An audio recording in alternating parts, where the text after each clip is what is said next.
Welcome to the Sparkroom webinar series.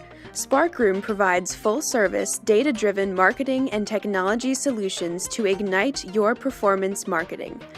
Our webinars provide actionable advice and insight to help you better strategize, execute, analyze, and optimize your marketing campaign efforts. Good afternoon. My name is Michelle Verlin, and I'm the Marketing Manager here at Sparkroom. I'd like to welcome everyone to today's webinar, the 2015 Year-End Higher Education Inquiry Generation Review. Sparkroom is a leader in performance marketing, providing fully transparent, analytics-based strategies that achieve marketing objectives. Sparkroom provides both marketing services and marketing software, allowing for improved efficiency of data-based marketing campaigns. The Sparkroom Marketing Services team focuses on the management of media plans that incorporate a variety of performance-driven channels. Sparkroom Marketing Software integrates marketing data, automates processes based on performance, and provides robust, multidimensional reporting and analytics. On your screen, you can see the recent awards we won. The 2015 Integrated Marketing and Technology Award in the Targeting category from Chief Marketer, and the 2015 University Business Reader's Choice Top Product Award. Also, the 2016 Leads Council Leader Awards, a gold for Most Valuable Technology and a silver for Best Marketing Agency. Now, without further delay, let me introduce today's presenters. Our first presenter is Randall Dye, a marketing data analyst with Sparkroom for over 5 years. Randall excels at leveraging the massive Sparkroom database to discover trends, establish benchmarks, and highlight strengths and opportunities. Our second presenter is Kim Kelly, Senior VP of Client Services. Kim is a performance marketing enthusiast who has over 10 years of digital advertising experience. Kim excels at hitting metrics and exceeding client expectations. Before Randall gets us started, let me point out some functionality on your webinar control panel. This panel is located in the top right corner of your screen. If you can't see it, look for an orange box with an arrow. If you click on the arrow, the box will expand. If you have any questions during the session, please type them into this questions box and they will be addressed at the end of the presentation. I also like to assure everyone that you will be receiving a copy of this presentation as well as a link to the recording later this week. Thank you for joining us, and I'll pass things over to Randall. Hello and good afternoon, everyone. Thank you for joining us here today for our 2015 Year in Review webinar. Before we go over the topics that we will be addressing today, I just wanted to make note that the data in this report is taken from the Sparkroom Marketing Global Inquiry data from the higher education industry. Data in today's webinar ranges from January of 2013 to December 2015. All conversion data presented in today's presentation is based on last click attribution, and all data has been normalized to account for changes that do not reflect inquiry generation trends. For more details about the source of our data, you may reference the published white paper, which is available for download at our website, sparkroom.com, in the resources section under white papers and reports. Today we will be going over trends in the higher educational industry in terms of inquiry volume, conversion rates, and inquiry sources. We will dive a little deeper into inquiry sources and talk about how the shares of first party, or internal, and third party, or external, have shifted over the course of the year and what individual channels drove the greatest change within these two sources. We're going to talk a little bit about how the average cost of inquiry has shifted in the previous year, along with program trends at the category and program level. Finally, we will pull out all the main takeaways that we saw trending within our data, as well as in the higher educational environment over the past 12 months. And at the end, we will open it up for any questions that you may have. Well, let's get started. First up today, we're going to take a look at how total inquiry volume has changed in 2015. After inquiry volume for 2014 ended up 20% lower than total inquiry volume in 2013, the slight 0.4% increase in volume from 2014 to 2015 feels very significant. Schools have managed to maintain volume levels from the previous year, which is an encouraging bit of news after nearly 3 straight years of declining inquiry totals.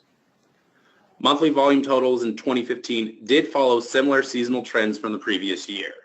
January remained the highest month in terms of inquiry volume. Volume began to taper off in the summer before picking back up again in the third quarter, and the holiday season brought weaker volume totals at the end of the year. March had the weakest year-over-year performance in 2015, ending up 5.1% lower than March totals in 2014.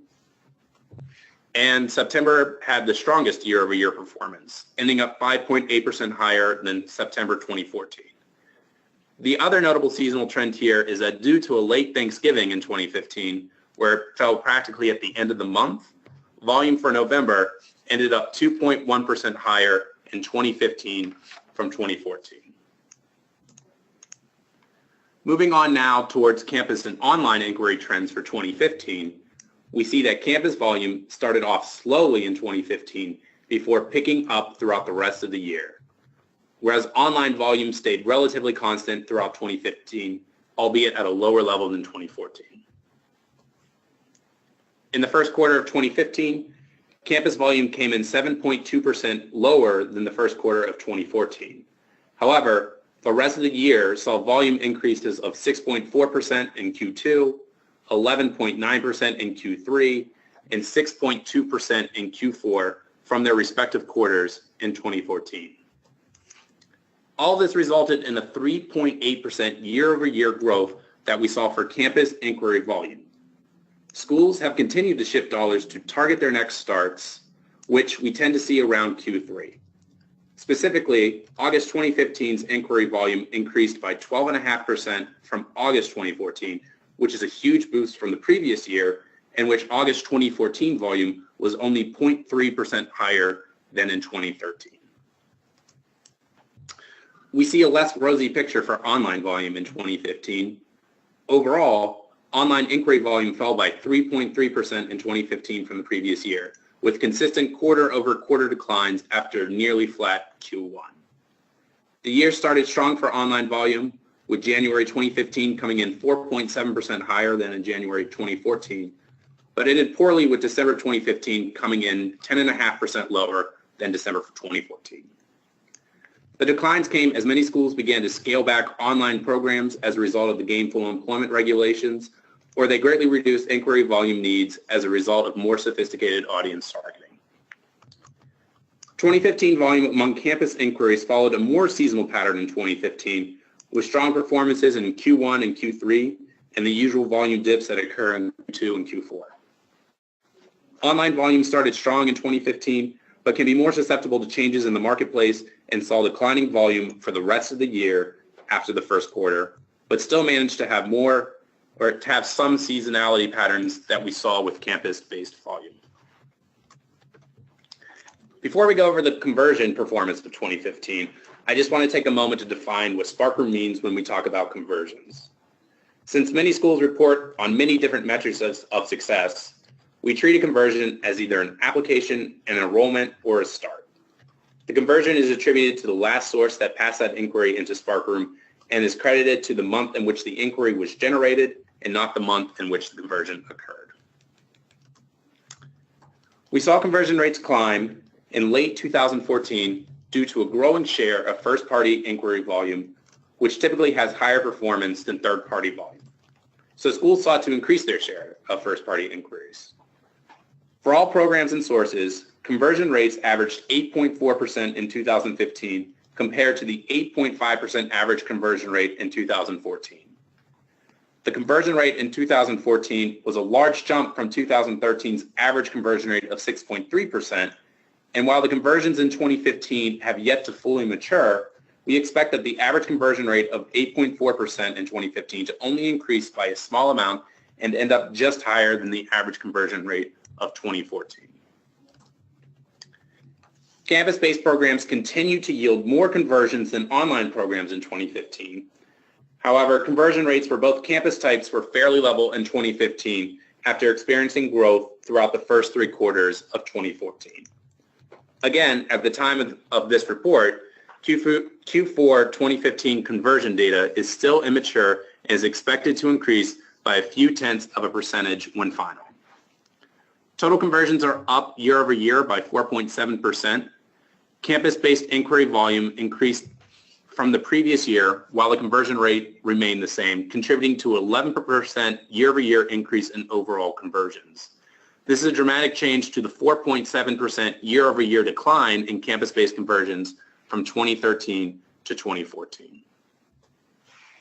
The opposite is true for online. The boom in online conversions from 2013 to 2014, a 17.4% increase, has flipped to a 5.6 year-over-year decline in conversion totals in 2015. One of the biggest drivers of the increase in conversion rates in 2014 and stabilization of volume and conversion rates in 2015 was a change to the overall mix of inquiry sources that schools were using to generate inquiries. Schools have been seeking to generate more volume from internal efforts, which has led to an almost even split between first-party and third-party inquiries. There is minimal change in the share of inquiries between the two sources from 2014 to 2015, and overall, 52.4% of inquiries generated in 2015 came from third-party sources. However, first-party volume briefly overtook third-party volume during October 2015 for the first time in our records. Both first-party and third-party channels are slowly expanding the types of media sources used to generate new inquiries, finding success in paid search, display, and social media, but not in enough volume to move the needle significantly for either third-party or first-party volume. Taking a look now at the channel volume mix for third-party, we can see that it has varied little from 2014 to 2015. The affiliate PPC channel was the only group of third-party inquiries that grew in share of volume, increasing 45.8% year over year, but still only consists of less than 1% of total leads in 2015. This share of volume is likely to increase in 2016 as affiliate vendors launch more cost-per-click campaigns based on schools adopting these channels at a higher rate. We should expect to see affiliate data leads drop shares of volume slightly as budgets shift. Within the first-party media mix, we saw increases for display, event, internal website, PPC, and social media channels. Yet, the increases in volume did not lead to an increase in performance, as event and internal website experienced a slip in conversion rates. The conversion rate for display was 8% larger than the previous year, and the conversion rate for social media increased by 4.3% from the previous year. Internal paid search campaigns continue to have strong performance year over year, with 2015 being no different. The share of volume changed little in 2015, but conversion rates climbed to 20.4%. The expansion of social lead sources is partly driven by the incorporation of new KPIs that help to understand how awareness and intent is being captured higher up in the inquiry generation funnel. Changes in the digital landscape through these social sites have allowed more schools the opportunity to test and track their media spend within channels that were considered exclusively at the top part of the funnel. The social media landscape is changing not only to address the branding and the top of the funnel efforts, Randall, as you just mentioned, but now it's part of performance marketing. So Facebook lead ads is a great example. Advertisers have a ton of options with filtering and segmentation to remarket to their existing audience, but also to build out lookalike campaigns and target a larger audience. This is how social channels will continue to monetize and stay relevant for themselves, and advertisers who are not jumping on the Facebook or the Twitter or the Instagram bandwagon should start in 2016. We are also seeing steady growth in the share of volume from the school's own website, which converted at an average rate of 11.6% in 2015. Schools are spending more time and attention to their EDU sites, understanding the impact to conversions that trust and branding has. Inputs to these sites include content marketing, social advertising, and SEO campaigns, which help to expand the visits and conversion volume. Also, we are seeing more and more third-party affiliates directing traffic directly to a school's EDU sites, using cookie-based or pixel tracking to measure the performance of that traffic. Still, capturing more traffic year after year from a variety of news sources may have led to the slight overall decline in conversions from this channel as schools work to optimize this powerful new hub for engaging directly with students. Right, and this shift, it's been happening for the past few years, mostly thanks to Google's algorithmic changes and for their call for quality content. Specifically, though, this past year, we've seen schools dedicate even more resources and budget to their internal sites to content development and the social marketing strategies that we were just talking about. And to your point, Randall, the third-party vendors have also helped in this shift as they also see value in sending traffic directly to a schools.edu site in terms of performance. So now let's move on to how the average cost per inquiry has changed in 2015. The average cost per inquiry for all leads fell 6.8% year over year to $44.30 in 2015. Meanwhile, schools rewarded quality hot transfer campaigns with an average higher cost per transfer, boosting the average cost per transfer up 18.8% year over year to $110 for Q4 2015. This is in line with the higher conversion rates for transfers in 2015, but transfers did end up with an overall lower share of volume in 2015 as schools shifted budget towards more performing transfer sources, which allowed these quality sources to command a higher cost per transfer.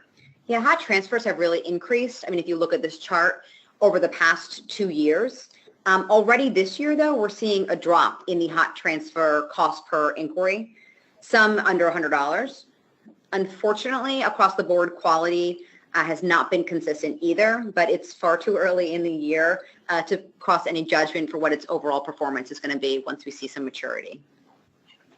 And for data inquiries, the bulk of our third-party volume, the average cost per inquiry remained relatively flat throughout the year, varying by less than $2.50 across the 4 quarters. We saw a lot of change in 2015 among program and degree levels as schools adapted and adjusted their program offerings to link higher educational degrees to consistent employment opportunities as a result of the gainful employment regulations that went into effect in July. Continuing from the trends that we saw in 2014, share volume for programs in the health professions and related programs category increased 17.4% in 2015, and programs in the education category had a 17% larger share of volume in 2015. Meanwhile, share volume slipped for the business, management, marketing, and related support services category, which was down 14.5% in 2015 from 2014, as well as for programs in the Homeland Security, law enforcement, firefighting, and related protection services category, which was down 24.4% year over year.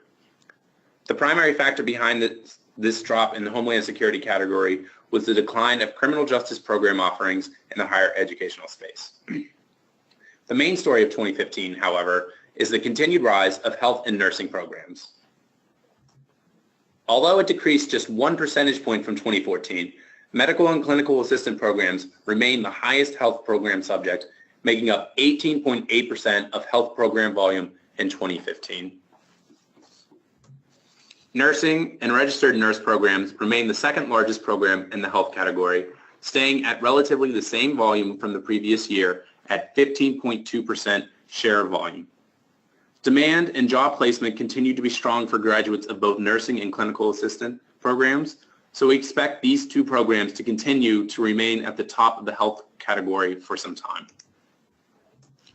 The medical insurance coding specialist and coding program had a dramatic growth in 2015 with a year-over-year increase of 23.2%, which resulted in a 6.6 share of health volume for the year. With the changes in coding format taking place in the latter half of 2015, we expect the demand for education in this program will remain solid.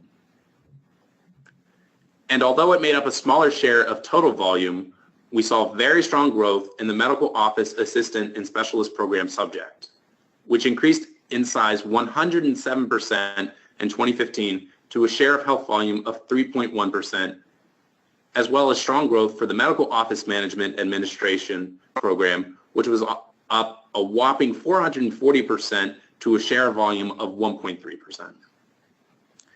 The other story that we saw within the data in 2015 was the decrease in traditionally popular business management, marketing, and related support services programs.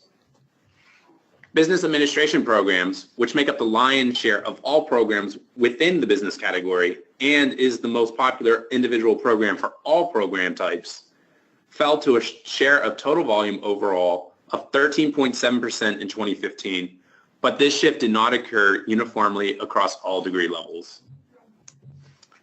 Bachelor degrees within business administration, the administration program subject fell considerably in 2015 its share of volume down 27.6% year over year. Associate degrees also fell by a moderate amount, an 11.9% year over year decline. But Masters in Business Administration saw a large increase of nearly 22.7% year over year. We believe that the gainful employment regulations had a role in the shift away from lower degree level programs towards graduate degree programs. Here we can see the gradual decline in inquiry volume for business administration programs, the orange line at the top, from 2014 to 2015, along with the increased growth in the share of volume for nursing and medical and clinical assistant programs. Despite the large decrease in business administration programs, it still remains the most popular program subject each month. We can also see in 2015 the slight increase each month for psychology programs, the red line, and healthcare administration and management programs, the gray line. And while they do not appear here in the top 7 program categories, skilled trades continue to be a very solid choice for schools to offer. Certificate level welding technology and welding programs increased to 1.2% of total inquiry volume in 2015, up 17.1% from 2014. According to the Bureau of Labor Statistics, welding jobs have increased by 4.5% from 2014 to 2015, and they project a 6.75% increase in welding jobs in the next 10 years. Heating, air conditioning, ventilation, and refrigeration maintenance technology and technicians, or HVAC, saw a 13.1% increase in volume from 2014 to 2015, resulting in a 1.9% share of volume in 2015. This field is projected to grow enormously in the next 10 years by a staggering 20.7% according to the BLS. And finally, for the skilled trades, the precision production program subject was up 5.7% from the previous year to a 1.6% share of overall volume. And lastly, here are some other program subjects that had notable volume change in 2015. Education programs, as we mentioned before, saw a huge 17% increase from the previous year to make up 10.8% of total inquiry volume in 2015. The program subject that helped to drive this growth the most were master levels programs in curriculum and instruction, which made up 2.1% of total overall volume in 2015, a 5.6% increase in that share of volume from 2014. Share of volume for the psychology category climbed 15.5% year over year to a 4.1% of total inquiry volume in 2015. And within these groups of programs, bachelor levels general psychology programs experienced an even greater share of volume increase, up 30.4% year over year to amount to a total of 1.6% of total inquiry volume. Computer information sciences and support services, the 4th largest program category, fell to a 5.7% share of volume in 2015, a decrease of 10.9% from the previous year. And for the last program highlight, Homeland Security, Law Enforcement, Firefighting, and Related Protective Services, the umbrella category for all criminal justice program, saw another year of decreases, falling by 24.4% to an overall share of volume of 3.5% in 2015. In addition to the large changes within program subjects, we saw changes in volume among the degree levels that are being offered by schools. Here we have a breakout of the share of volume for campus and online programs by degree level. On the campus side, we see undergraduate programs dominating the overall share of volume. From 2014 to 2015, we saw bachelor and certificate programs all increase their share of volume at the expense of associate level programs. Associate level degrees, while they make up 22.6% of the total share of volume in 2015, saw that share of volume decrease by 12.8% from 2014. For the online side of things, masters remained in the top spot in 2015 at 40.2% share of volume, an increase of 7.1% from the previous year. Associate level degrees declined for online programs as well, dropping 22.6% from 2014 to only a 10.1% share of volume. Online doctorate programs saw an increase of 7.6% to make up 11.1% of all online inquiries in 2015. Taking a look at only the degree level now, we saw nice increases for doctorate, master's, and bachelor's degree level inquiries in 2015, with increases of 27.5%, 26%, and 14.6% respectively. Master's level degree programs have replaced associate level degree programs to take the second place spot for inquiry volume for all programs combined. Associate level programs still rank third highest in terms of inquiry volume in 2015, despite the 6.4 decrease in share volume from 2014.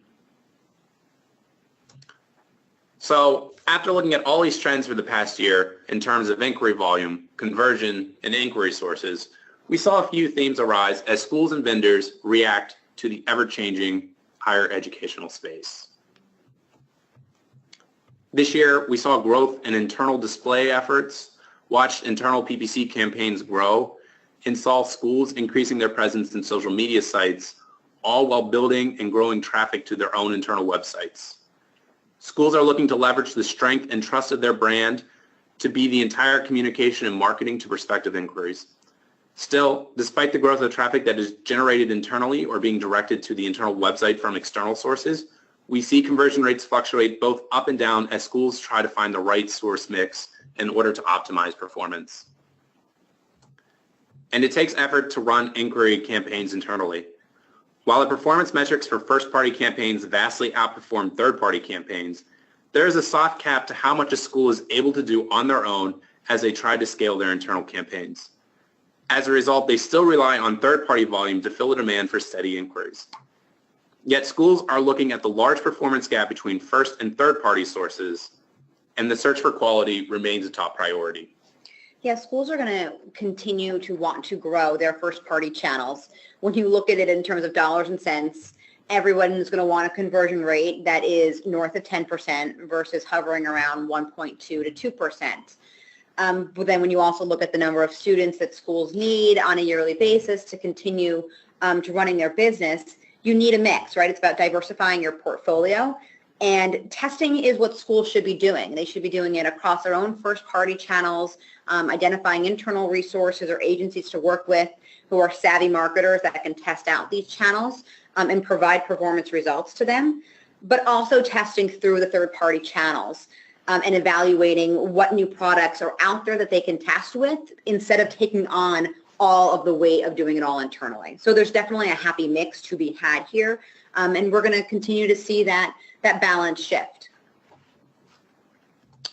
And part of the efforts of third-party sources just mentioned above is the diversification of third-party channels to replicate the successes of those internal channels. Technology has allowed marketers to follow the progression of inquiries through the top of the funnel at the first part of contact all the way through to the actual inquiry submission, making it easier to assess the contribution each media source had in the funnel. We saw average cost per inquiries for data inquiries drop slightly throughout the year, so third-party vendors must continue to innovate to maintain good CPIs and budgets each month. Yeah, and we've seen great results with some of the newer products that third-party vendors have presented.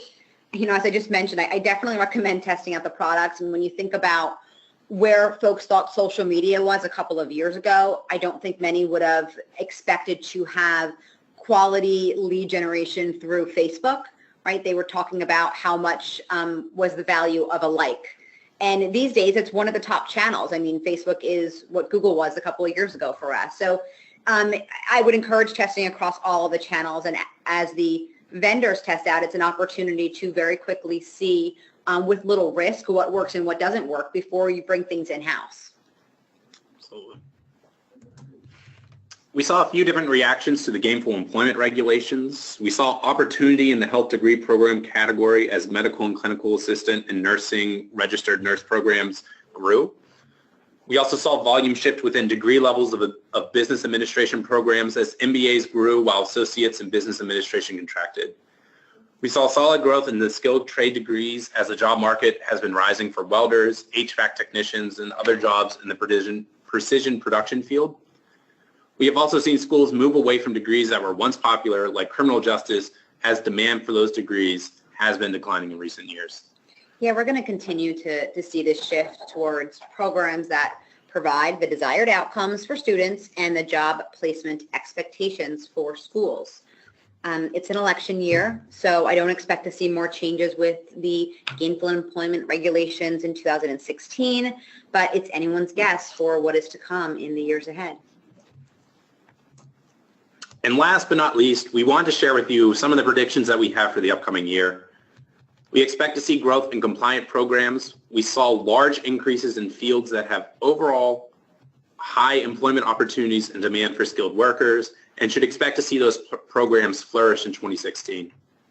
At the same time, we expect other programs to begin to level out, like business administration and criminal justice, as schools and students alike adjust to the ever-changing marketplace for those career paths. There will always be a demand for jobs in the criminal justice field, and we expect that equilibrium to occur somewhere in the near future.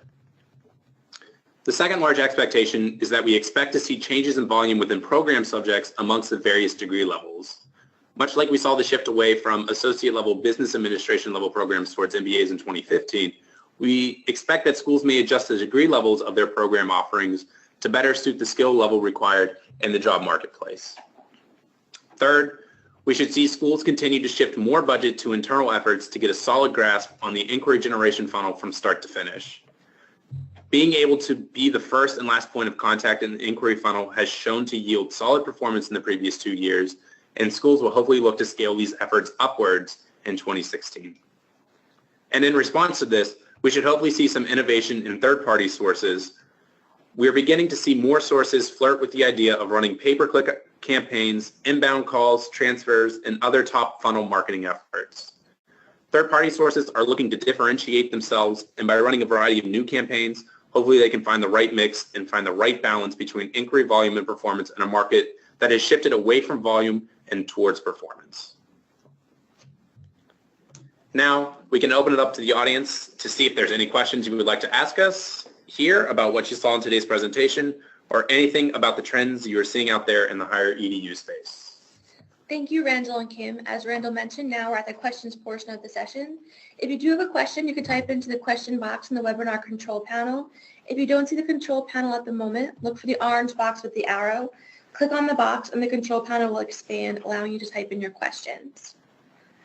Okay, so we've had some questions coming in during the session. The first one so far says, I noticed that paid search was the best converting internal channel by far at a conversion rate of over 20%.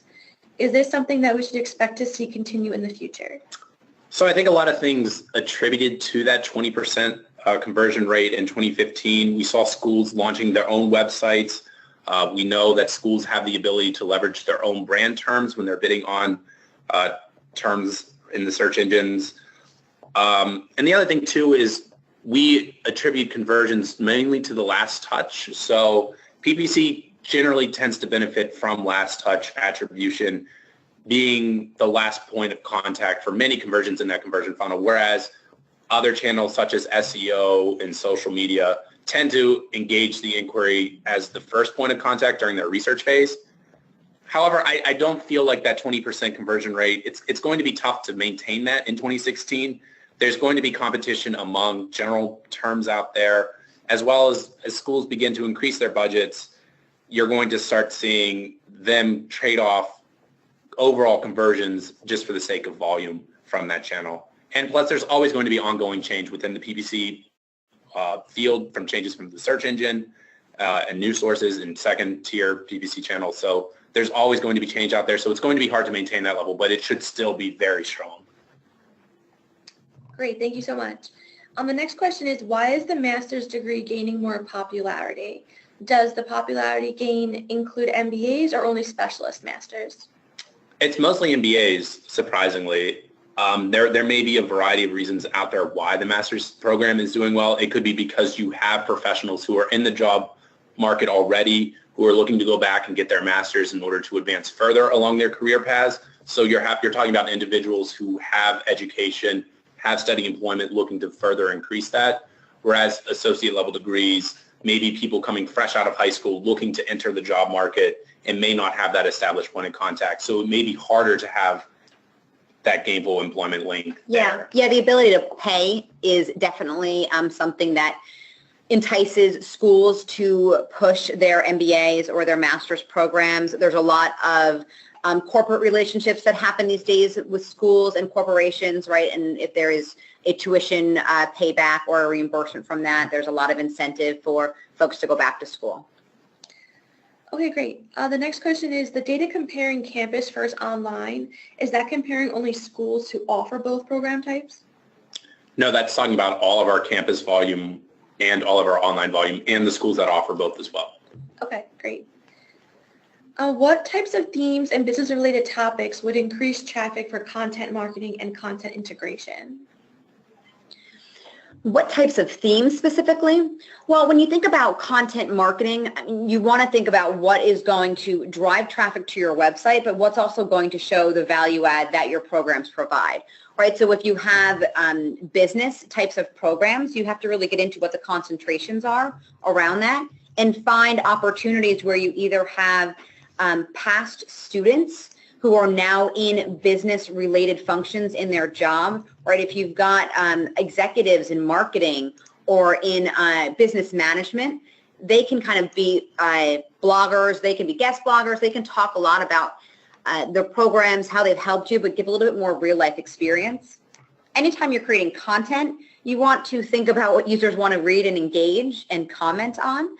So it should be about what you think, real-life business matters. Okay, great. Do you think the 5.6% year-over-year decline of online conversions will continue throughout the remainder of 2016? I feel that the conversion rate for online programs is not going to change all that much in 2016. So it's all going to be a result of where the online volume trends tend to go. I believe that online volume will either maintain the same level as it did in 2015 or come in a little bit lower. So we should see a slight possible decrease in overall conversion for online programs, but it should stay fairly consistent in 2016. Over the past 18 months, there has been a lot of shift for online programs, but also a lot more of data analysis to identify, even if they are promoting an online program, what that geo target should be for each of those schools. So they've been really making database decisions, and I think that's what drove to the overall decline. But I completely agree with Randall's assessment going forward. Great, thank you. Our next question says, when you say the internal lead gen is even or more than the third-party lead gen, is that actual leads or spend that you're talking about? That's a number of leads, because internal campaigns, it varies on how schools report that. So they may not assess cost necessarily to that in terms of revenue, whereas when you're talking about a third-party cost. So we're looking at number of actual inquiries here, and we saw the number of actual inquiries for internal channels actually outpace third-party channels briefly in 2015. Great, thank you so much. So let's see, the next question is asking, what advice would you give to a school that is not experiencing the third-party online conversions you're reporting? That's not experiencing the conversion rates? Yes. Well, if your rates are lower than what you're expecting, either that you're expecting or need internally or that we have presented on this meeting, I definitely think that you need to go through a couple of audits, whether you're working in-house with another agency. Randall and I are happy to dive into some of those numbers with you and give you a little bit more insight. So Michelle, maybe we can reach out after the session. Absolutely. And there's a lot of variation that could happen there. It could be degree levels, it could be program types. You might be in a different program category, business versus health. There's a lot of things that could be a result of that, and maybe other schools with similar program offerings at similar degree levels may have similar conversion rates to you as well. It could just be a question of looking at a specific detailed breakdown to see where those benchmarks are. Okay. What is the outlook for the adult learner non-traditional category for this year? Say that again. What is the outlook for the adult learner in the non-traditional category? So, there's still a lot of opportunity for education for the adult learner. I think that we're going to continue to see a lot of shifts in what schools are providing these types of learners, in that you've got schools who are competing against competency-based education, against boot camps, right? It's folks who want to just go back and get a degree. They can do something in 9 months that other schools are offering, a couple of years to. get to. So there's a lot of different opportunities for adult learners to go back to school to get their degree faster. And I think that competition is going to change the way that schools market towards them and get a little bit more creative about what their tuition rates look like, what scholarship opportunities might be, and just long-term what their assistance is with job placements. Yeah, I think you might see the current established programs are still going to be there, and they're still going to be an option for non-traditional paths. But I don't really see an aggressive expansion into newer type of programs like that into 2016. But I don't think the programs that are there, that have been there, are going to go anywhere. Okay, great. Thank you. Another question is asking are there specific criteria when a prospective student is deciding on which university or school they want to attend? Is there specific criteria that kind of sways them one way or the other? Is it price, accreditation, reputation of the school? Are you seeing any data along what's really leaning them towards one versus the other school? I mean, I think it's all of the above. I don't know that we had any recent research that evaluates via focus group or survey what the final decision was for that student to go to a specific school. But we all know as we go through any of the research that all of those are factors, right? It's what's the flexibility of it? Can I afford this? What is the degree going to get me? What are my job placement opportunities, right? So they want to know how much a school is going to handhold them, not only through the process, but also help them to get a job, right? In the end, it's all about that outcome and if they can afford it going into it. Okay, great. All right, well, that looks like that concludes our Q&A portion for today's webinar. If you do have any additional questions or would like further information, feel free to reach out to us at webinars@sparkroom.com. Thank you for joining us, everyone, and enjoy the rest of your day. Thank you for your time. For more performance marketing resources, including our series of on-demand webinars, go to sparkroom.com/resources.